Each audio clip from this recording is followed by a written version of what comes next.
have a retreat program for our employees.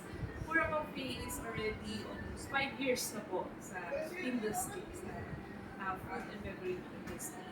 And right now, ang napili ko pong program this year is Retreat Food for our employees. Kasi for me, this is a big factor and big help para magkaroon ng hinga sa mga problema kasi hindi naman natin puro work, di ba? Kailangan din natin magkaroon ng time para sa sarili, magkaroon ng kaalaman, ano pa, at mga katanungan sa mga bagay na kailangan natin ng sagot.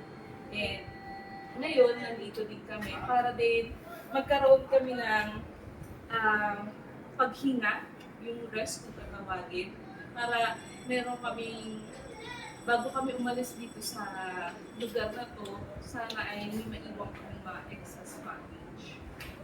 And about Coach Sam, and I'm really grateful for him kasi nakita ko po yung process na nangyari simula umpisa, paano nag-come up sa mga realization, paano yung about mag-deal sa mga situation na mga mabibigat, paano malagpasan yung ibang problema. At yun yung nakita ko kay Coach Sam na ang ganda ng process.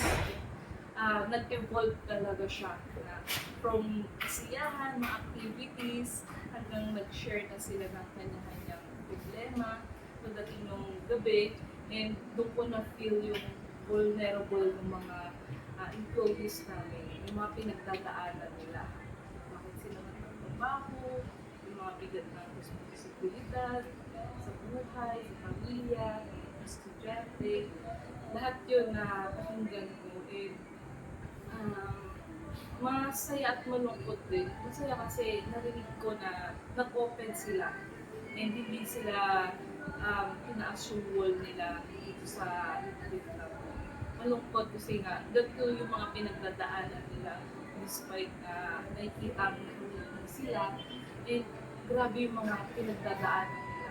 Yung behind ng mga ngiti nila, hindi natin alam na ganun pala yung sitwasyon. At masaya talaga din ako na nakapag-open sila kasi for me malaking ginhawa din yun na na-release nila somehow yung bigat na nararamdaman nila. And super grateful po sa inyo, Coach Sam, na release po nila dito. Thank you po sa team. Salamat po sa inyo.